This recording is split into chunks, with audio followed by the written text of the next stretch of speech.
The broadcast is now starting. All attendees are in listen-only mode. Welcome, everyone, to today's webinar. This is Robert Jurkowski, Managing Partner at On Demand Advisors. Just wanted to say it's a pleasure to have you join us today and look forward to your questions and participation. Today's intriguing topic is how to avoid your biggest 2023 sales risk. So on our webinar today, we've got CEOs, Chief Revenue Officers, VP of Sales, and many executives of different roles. And I'm sure if you're like all of us, you're really totally focused on closing business this year in 2022.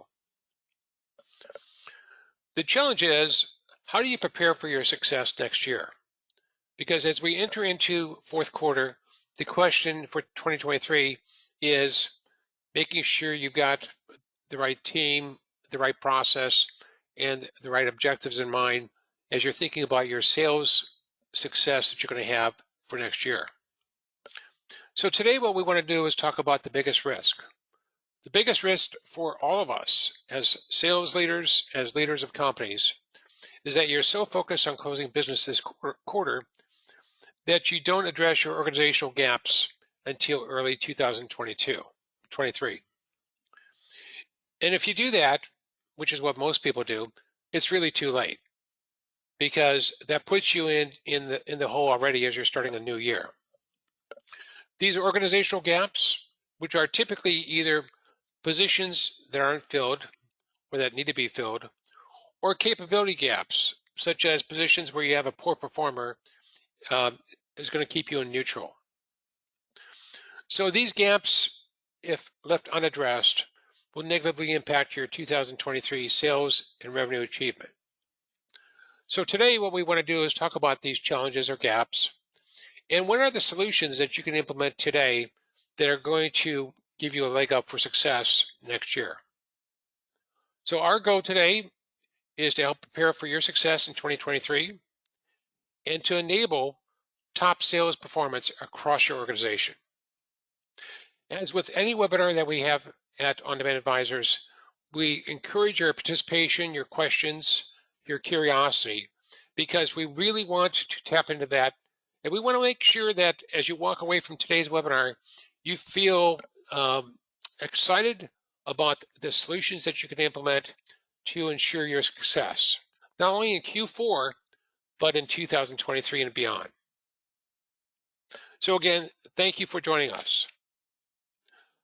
I'm going to be speaking together with Dale McConnell, and thought we'd share some background, because it's important a lot of times if we're looking at what are some of the best practices that you can implement today around sales, sales execution, sales organization, sales achievement, to understand us as operators, us in terms of enablers, and catalysts to work with you to actually help you with these goals. So for myself, Bob Jurkowski, I've been CEO for public and private companies. Before that, I was Chief Operating Officer for a number of companies. And before that, I was Chief Revenue Officer. So I've had these different roles, but all of them have been focused around building great, extraordinarily successful sales teams. And so that's been a fantastic learning for me in terms of helping to achieve the objectives with each organization, whether it be at a large company like Oracle or Dun & Bradstreet, or a small company where even 20 years ago, where Dale and I worked together and it was zero revenue, and we took it from $0 to $100 million in revenue in 2 years. So these are all the different strata that we look at. But the key as we talk about our topics today is realizing that what we're going to share with you can apply today if you're a startup, if you're a mid-stage company, or if you're a large public company. So Dale, perhaps you can share a little bit about your background. Yeah, thanks, Bob. I sure will. So really, my background is completely in business-to-business sales. My career is it's almost 30 years now that I've served in a variety of sales roles, including VP of Sales, Chief Revenue Officer, for a variety of Silicon Valley and other software firms. I also was an executive director for almost 10 years, managing sales teams of both national and regional scope at JP Morgan Chase. And then currently I'm working in a consulting role with clients, really helping them mentor and optimize their sales teams, mentor their sales teams and optimize them as well as their sales efforts. So that's really my sort of my passion, if you will, Bob. Thanks, Dale. That's fantastic. Let me give our audience a bit of a background here. If you look at our company, On Demand Advisors, we are not a marketing agency. We're not just a sales consultancy agency. We're actually a revenue acceleration agency. And what we mean by that is it's all about revenue growth. Marketing, sales, business development, strategy, all align in terms of achieving your revenue growth. So as we look at not only Q4 in terms of closing business, but we look at 2023, it's not unusual for most of you to be saying, I want to grow revenue by 30% year over year. I want to grow revenue by 50% year over year. One of our clients, a chief revenue officer, came to this webinar a couple of years ago, and he said, I need to grow revenue by 67% year over year. How do I do that? And so being able to architect that revenue growth and do it in a predictable, demonstrable way year in and year out is what we're all about. Now we talk about 4 vectors, and in today's webinar, we're going to focus on sales and sales performance. Upcoming in November and December, we're actually going to break apart these 4 revenue growth vectors and talk about what you can do to actually engineer your revenue growth in each of these vectors. So that whether it be in the first one, which is new customer revenue, new customer acquisition, the second one, which is upsell, cross-sell, and customer success. The third is partners, working with partners in your channel and getting leverage into the marketplace. And the fourth is looking at new solutions, new services that you have today, and how you're going to not only invest in those services, but how you're going to get the incremental revenue that you're expecting from those services as you bring them to market. We've worked with hundreds of B2B companies, from startups through large companies like Google and SAP and Oracle and many companies like that. ICUC as a global social media management services company. And so we've got tremendous experience, but the key is to distill that into best practices and make that digestible and implementable for you as you're running these businesses today. What we're going to talk about today with Dale and myself is really kind of number 2 on this area, this infographic that we have here, which is around sales excellence. Every organization wants to achieve excellence in terms of their sales team, their sales velocity, their sales success. And so these are the 4 areas that we talk about as far as implementing a sales excellence program at your company. But today, we're going to focus on number 2. So 1 is the playbook, 2 is recruiting and onboarding your champions, 3 is enabling those sales champions, and then 4 is achieving extraordinary performance. So that's a little bit about On-Demand Advisors. Let's get into our discussion here.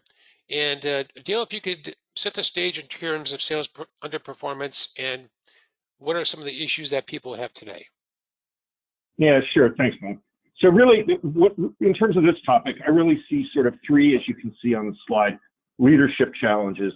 Number 1 is the timing in Q4 and the investment in Q4 as well as the investment in 2023.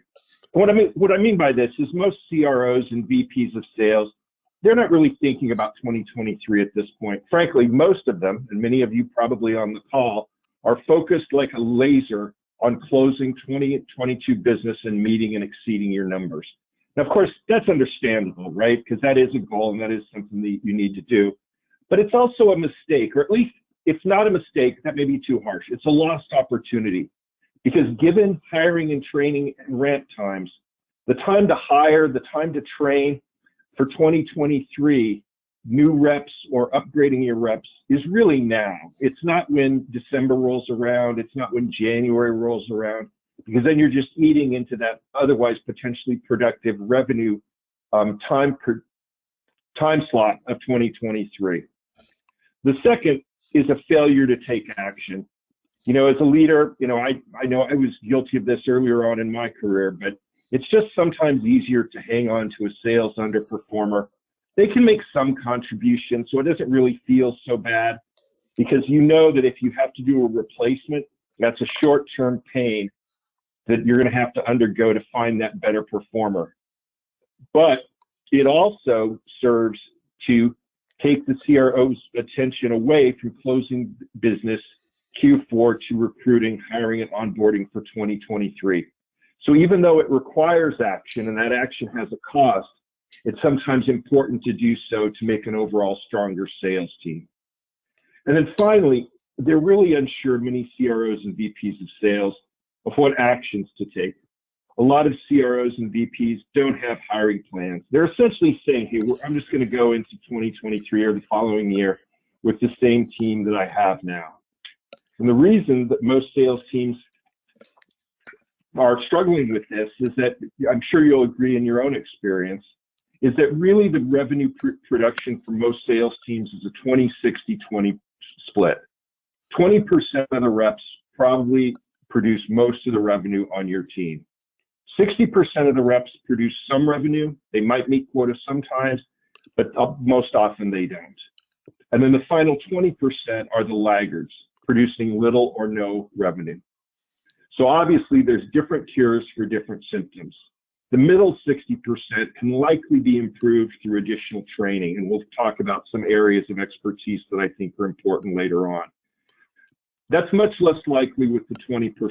It's important to assess them, improve them if they can, but it's also important to take action and replace them with higher quality talent if warranted.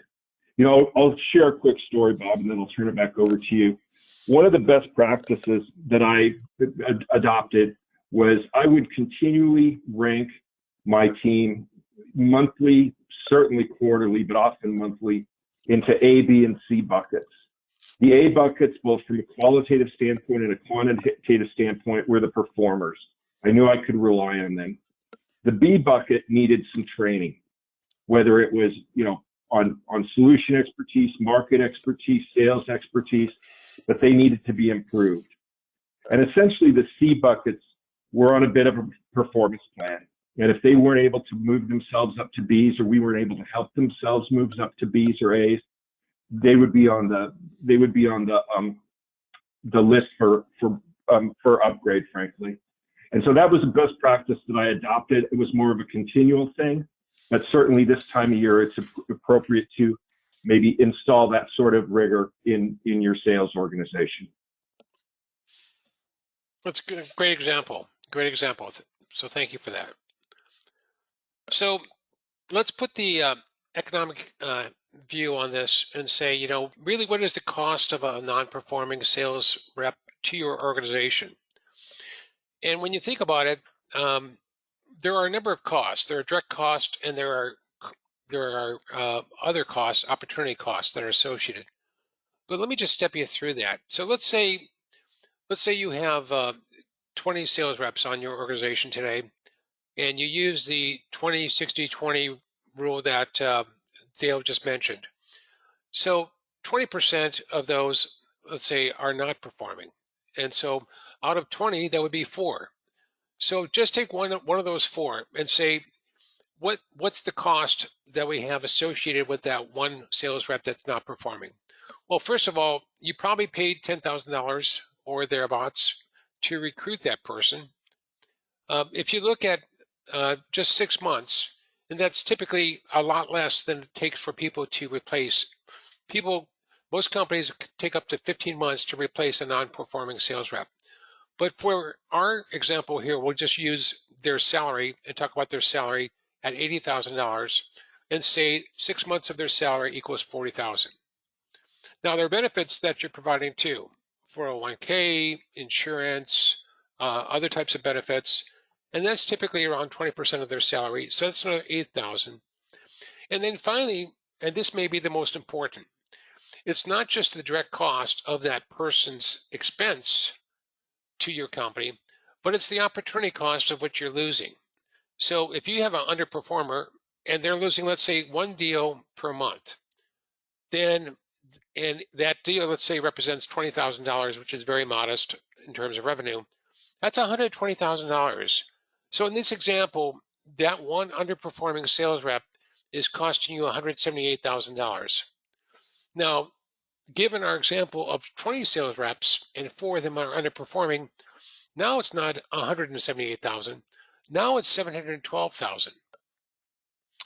So when you start thinking about it through this lens, you start realizing the enormous economic liability and issue that you're dealing with when either you've got somebody on the team that's not performing, or you decide that you don't have the opportunity to take action to replace that person and upgrade your hand. The other thing that I would say the cost to you is many of you on this call are managers, executives. And what ends up happening when you have non-performing sales executives? At least in my career, I found that one of the mistakes I probably made, especially early on in my career, is I would step in and basically take over for the non-performing executive.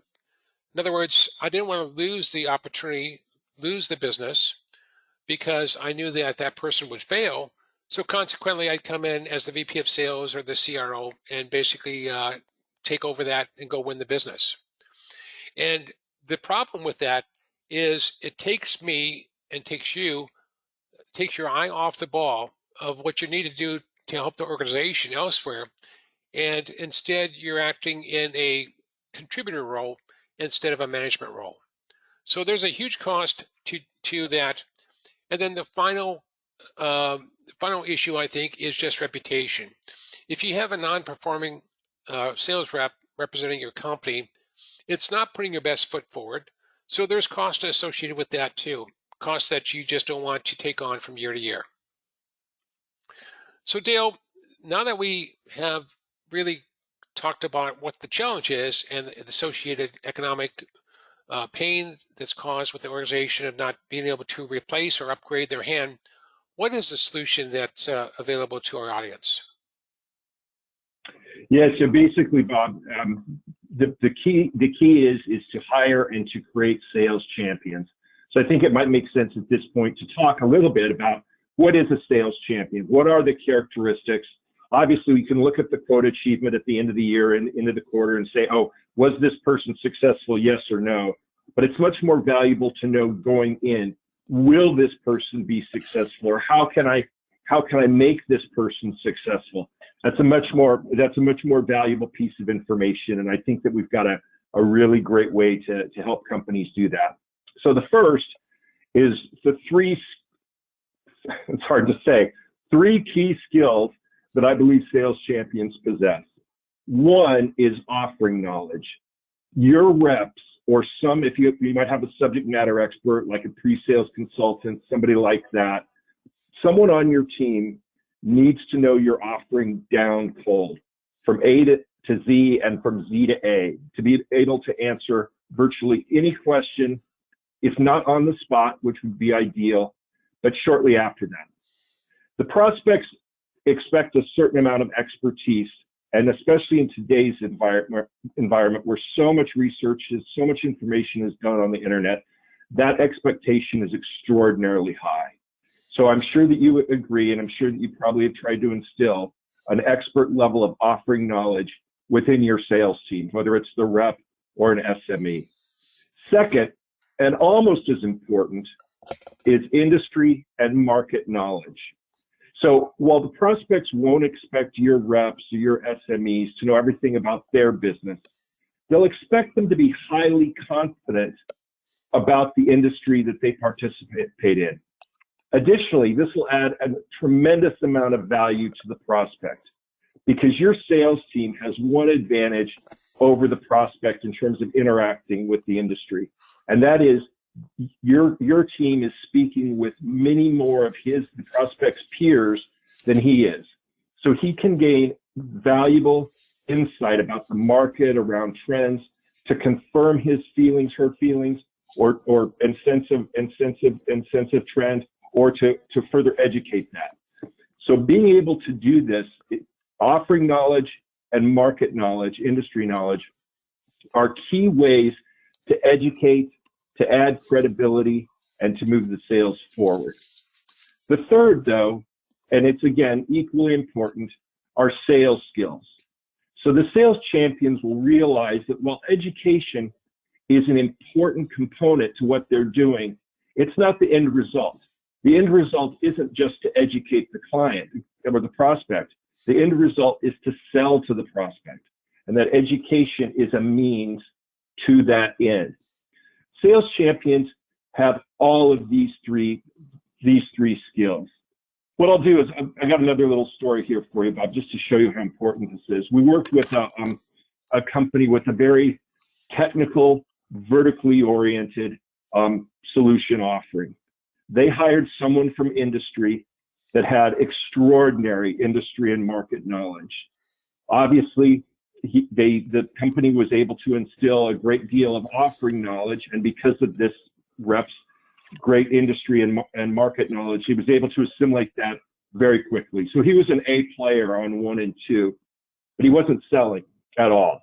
And frankly, he was on the verge of being terminated. And your last slide was really on point in terms of the cost, but actually the compensation structure and the deal size was much larger at this firm, so the costs were even greater. And we were asked to, assess and see whether they agreed that could be, this person should be replaced or not. Actually, we made the recommendation that this person could be trained, because this person was an expert in the industry. He was an expert in the marketplace, but like many, didn't really try to instill any advanced sales skills. So once we instilled both some basic sales skills and some more advanced sales skills, this rep went from being someone that was about ready to be terminated to not only one of the highest performing reps at the firm, but actually had closed one of the largest deals in that firm's history. So again, having the three legs of the stool, if you will, are vital to have a sales champion. That's great. That's a great story. And that means there's hope. So Dale, in terms of looking at this now, for our audience, let's say they have a team of 10 or 20 or 30 sales reps today. Why don't we talk a little bit about how would you go about thinking about assessing this group, helping them think about how they assess. And I guess assessments comes in a couple ways. One is a qualitative way and one is a quantitative way. Perhaps you can walk us through some of the qualitative areas that every person should be looking at.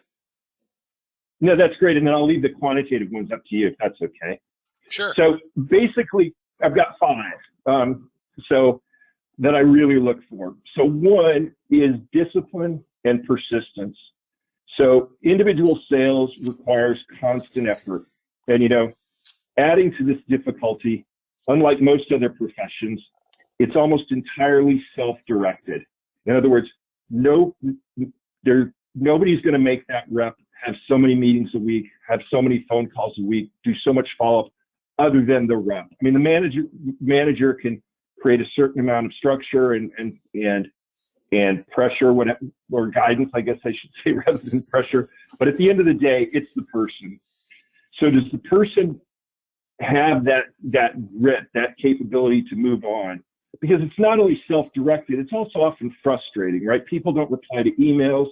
Nobody answers the phone anymore. So does the person that's on the team or that person you're thinking of hiring, do they have that gumption, that grit to keep after it, to fight on, as we used to say? So that's something to uncover during either performance reviews or the hiring cycle. Number 2 is confidence and engagement.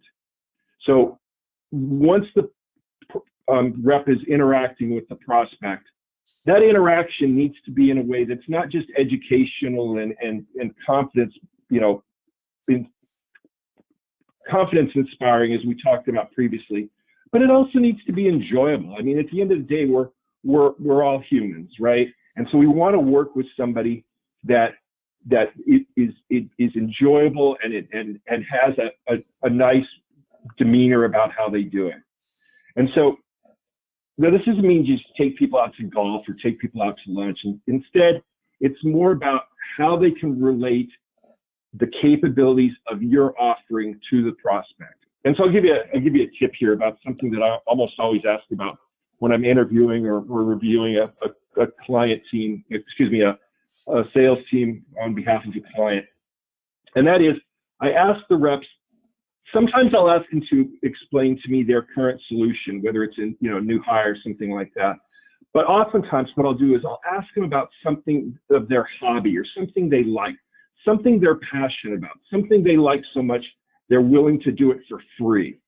They should be able to relay the facts about that, benefits of that. They should be able to tell you stories about why they enjoy that, what achievements that they achieved or gained from that, in a way that you find enjoyable, educational, and understandable. Because if they can't do that for something they love, you're probably not going to be able to pay them to do it for you. And really, this also bleeds in a little bit to passion. And that is, do they have that zeal, that ability to convey that love that they have for either, or knowledge they have for their current offering or to something they enjoy doing on their own. And then sales aptitude and process orientation. Again, a bit of cousins here. Really, what we're talking about here is the person that we're looking at, whether they're an existing rep or a potential new hire, are they an order taker, or can they navigate a more complex, even transactional sale, or even a strategic sale? So, for instance, do they have the ability to interact with C-level employees, right? That's different than interacting with a director or with a manager or even a VP. Do they have that aptitude? Two, do they have the ability to have a process orientation? Can they take something from step 1 to step 2 all the way through step 5 in a way where they're under control, they're managing the process, but yet the prospect and the client is enjoying the journey with them and engaging with them, so that ultimately the end result is a closed sale. Make sense? Sure does. And what Dale covered here on the qualitative aspects of traits that he looks for and that I look for with candidates, two areas that really resonate with me that I think is actually the most important, but actually the hardest to detect, because so many people are hired based upon their resume and their prior accomplishments. But really what drives, in many cases, in my view, successful sales executives is, number one, passion. They've got to wake up every day and say, I can't wait to come to work to do this. I can't wait to be successful. I can't wait to achieve. And the other one is process orientation. When you're taking, especially through a complex sales cycle, it's like playing a game of chess. So the question is, do they understand the next 10 moves? And are they directing that, or are they waiting to be told what those 10 moves are? And so really being able to have that, that heat-seeking guided missile that knows where they're going, and understanding that they're going to do it with passion, but that passion is contagious. It's so contagious, it brings the buyer or the prospect along with them. So that's fantastic. Let me look at the quantitative side of this. And quantitative, at least at the highest level, is somewhat easy because you know quantitatively whether a sales executive or sales rep is performing or not. Either they're hitting their quota or they're not, on a prorated basis or on an annual basis. But what I look at a lot of times is not just waiting until to the end of the year to see how somebody's doing, but how are they doing that consistently? How are they engineering to what I call a timeline? So great sales champions understand that they may have 10 different sales opportunities in process, but they know that this quarter they're going to close 2 of those 10. and next quarter they're going to go close 2 of those 10, and next quarter they're going to close 2 of those 10. So they actually are engineering to a timeline. So one is to engineer to an outcome, which is their quota. Another one is to engineer to a timeline, which is how do you actually work with a buyer through the guided process and help them achieve success, but do it in a timeline that needs to be delivered for your company. This is one of the challenges many public companies have, which is they have to deliver on a quarter-to-quarter basis.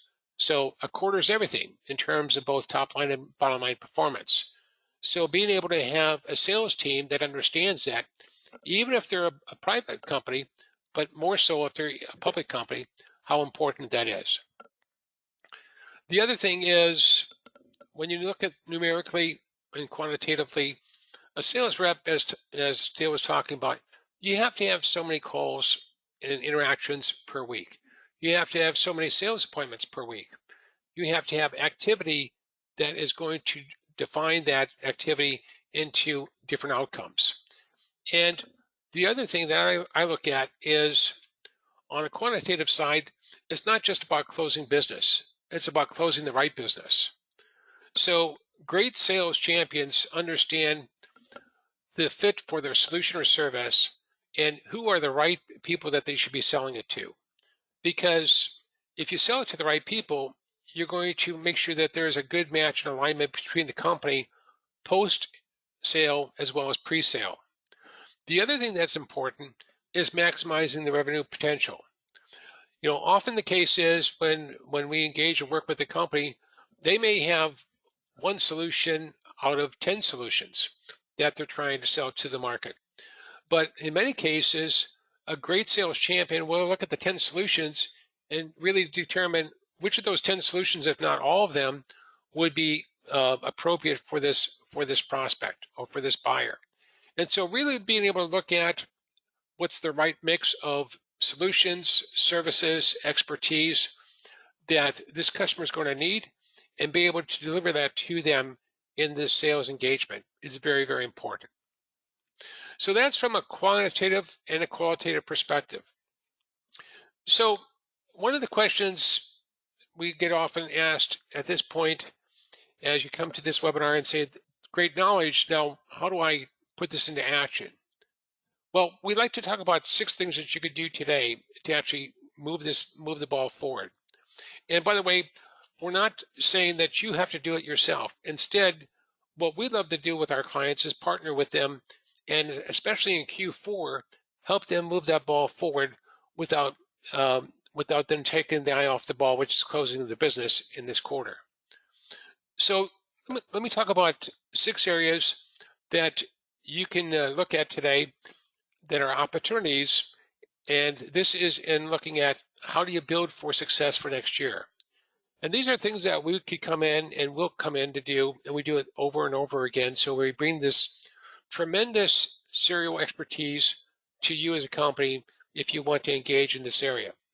The first one is just assessing your sales organization. So a great way to do that is really to look at what we talked about, sitting down and looking at how you're doing so far in 2022. Where do you have performance? Where do you not? And then really looking at each individual contributor, whether that be a salesperson, sales executive, whether that be a business development rep or sales development rep, whether that be a pre-sales or sales engineer. There's a lot of people involved in the sales process that should be really up to speed as far as what needs to get done. So you really want to look at them. And the way we do it when we get involved is to come in and look at interviewing each of those individuals and really looking at creating a scorecard for you on how they're doing both quantitatively as well as qualitatively. And then the key from that is not only to have that scorecard on every one of your sales contributors, but now be in a position now to say, how do I take action on that? Do I enter into a coaching phase with this individual to improve their performance, which may be one of the recommendations? Or do I really look at upgrading my hand and replacing that individual? And so that brings us to the next area where we actually help many of our customers look at is identifying the hiring gaps, creating the A job position specs that you're going to need for growth and replacement, and then in the next area is saying, how do you identify those candidates? How do you interview them? How do you select them? And then how do you onboard them? And so part of this also is creating compensation plans. We get asked a lot of times to look at existing compensation plans because compensation plans, more than any other position in sales, really are going to incentivize behavior. Some compensation plans demotivate and some compensation plans motivate. So it's key is to have compensation plans that align with your goals that you want to achieve in sales, but also really help move your sales organization forward in terms of achievement. Another thing is to look at your upgrade plan. So whether this is new hires that you have for 2023, or you have, let's say, 20% of your sales team that needs to be replaced, if that's really the key here, we go back to your major challenge that we talked about today, which is you don't have time. So one of the things that we can do is step in and help you create the right specifications, create the right audience that you want to go after, identify all the right candidates that are for this position, interview them, and then recommend through the interview process who are the best candidates for you to not only interview to, but also to hire. And then once you have these candidates hired and you're thinking about, boy, this is great, I've got a fantastic team now ready to go for 2023, the next question is, how do we actually onboard them? How do we create that success? And one of the things that Dale and I are big believers in is making sure that you've got a 90-day plan. So right off the bat, you've got a success plan. And what that basically means is, what are the things that you need to share in terms of knowledge and information and network and industry and the important things that they need to know about what you do today. The other thing that you're looking for, though, is just the opposite. And this is really important in the 90-day plan, and that is testing for competency. You want to be in a situation where people can succeed or fail quickly, meaning you want to be in a position where you can make an assessment in 90 days and determine, is that the right person? Do I continue to invest in them? Are they showing me the things that they need to show in terms of moving the ball forward and being a sales champion on our team or not? And this is really important because I think many companies bring people aboard that are sales executives and they do the on-the-job training, but they do a lot of one-way sharing of knowledge, but they don't test for those competencies to be proven out. And one of the things I found, and as being a chief revenue officer and COO and CEO, is I found that salespeople are excellent in telling you what they know. The challenge is it's what they don't know that is the problem or the challenge. And so if they are 60% there, it's the 40% that they don't know or they don't have a handle on. And salespeople have egos, so they're not going to tell you that they're not in a position to do something or do the job. So that would be a blind spot. So you've got to test for that blind spot as you're thinking through putting this plan in place. So these are some ideas that we wanted to share with you today in terms of building that championship team for 2023. Dale, any additional thoughts on this? No, I'm good. Maybe you got the slide up. Maybe there's questions from the audience, and we can let people go out of here well before the hour. Yeah, that's good. So let's go ahead and open this up. As we say, open up the mic for all of you that have questions. And go ahead, if you could, just post your questions for Dale and I, and let's make sure we get through them. In some cases, what we found in the past is that there are so many questions that sometimes we'll get back to you after the webinar. But in any event, we want to make sure we address all of your questions. So let's go ahead and look to see what questions we have here, and appreciate that. This one is from Bart. Bart says, let's see, who will be performing the work if we engage with you? Yeah, so I'll take a stab at that, Bob, and feel free to add. Essentially, Bob and myself will be performing the work. I will probably be in the position where I will be leading the engagement, but I will work with Bob, and he will participate as well. And so just want to make sure, Mark, that you feel comfortable that you're not going to get handed off to a junior associate or anything like that. The people you're hearing on today's webinar will also be delivering the solution to you and your firm. That's good. This next question is from Jennifer. Jennifer says, how can you help me create more sales leads for my sales team?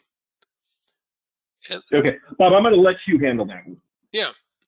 So Jennifer, that's a great question, because every VP of sales, every chief revenue officer I've ever known, the number one issue that they always have is, I don't have enough sales leads. I just don't. And then if they do have enough sales leads, then the issue is, I don't have enough good sales leads. In other words, I need quality, not just quantity. And so one of the things that we're going to be talking about over the next couple months, as we have these additional webinars coming up, is how do you put in that what we call revenue acceleration engine? And the engine is, how do you create the sales leads and the sales opportunities that are going to fuel the growth you're going to need with your sales organization? One of the things I found as I built great sales teams in the past, and Dale and I were part and parcel to that as we worked together at a number of companies, is you can build a great sales team, tremendous set of sales champions. But if you don't feed them, if you don't create that engine of demand in front of them, then that is really going to be a waste, because you basically have to have both sides together. Both sides have to work together. You have to create the demand, and you have to do it in such a way so that every sales rep that you have in the field has more than enough opportunities to go work on. And in fact, when you think about hiring additional sales executives at your company, one of the rules of thumbs that we have is that you should have demand outstrip your ability to process that. Meaning, it's apparent you need to hire more salespeople because demand is evident. And that's a great place to be. That way you don't get in a situation where you say, I'm going to hire 4 people in 2023. You put them on the payroll, they become an expense, but they're not productive. So hopefully that answers the question that you had, Jennifer. Here's another question, and this one is coming from Jackson. Jackson says, can you walk me through the process, how you would assess my sales organization today? Yeah, sure. And Bob, you articulated this, I think, really well earlier on. But essentially, it's a formal, repeatable process, and it can be done in person, it can be done via Zoom, but it's essentially an interrogatory. Well, let me back up. It's a preparatory and then an interrogatory process. So the first is that we're going to prep with sales management, right? That because we want to get your feedback, your thoughts on each individual, and then we'll meet with each individual. We'll ask them a series of questions that we think are key to uncovering the qualitative and quantitative skills and attributes that we talked about. We'll measure their speaking skills, their ability to handle objections, their ability to, navigate complex deals. And again, we've got a whole series of a regimen of tools, if you will, that allow us to do this efficiently. And then in the end, the deliverable will be for each person interviewed. Again, they could be reps, they could be SDRs, what have you. We have different tools for different job specs. But what we'll do is we'll produce a scorecard and ultimately a recommendation. And that recommendation can be training. If so, we'll give recommendations on which training or which skills improvement would probably yield the most results. Or 2, whether it's replacement. And that replacement really means that it's good for both the rep and the firm, because that rep's going to be more successful elsewhere, and you're going to be able to have higher quality talent on your sales team going forward. That's good, Dale. This is one question I wanted to, it's not so much a question, but I like to pose it. And is one of the things that we want to talk, especially since this is Q4 for many of our audience, is what I find with a lot of folks today is they have got a number of enterprise deals that are kind of stuck. In other words, they're trying to figure out, how do I close those in Q4? How do I do that? And so one of the things that you and I have innovated is called the strategic deal review. And perhaps you can walk through our audience. What does that look like, and how do we actually help deliver that for our clients? Yeah. This is proven to be quite popular. I'm actually engaged in a few of these, as you know, right now. We're engaged together on them. And really, what we do here is we take a look at presumably an important deal. It could be a deal that's meaningful for a variety of reasons, but oftentimes the motivation is that it's vital to make the 2022 numbers or Q1 2023 numbers, right? And really what we do is we provide that expert third-party assessment of where that deal is going, how it can be approved. And the way we do this, it's about 4.5, 5-hour process.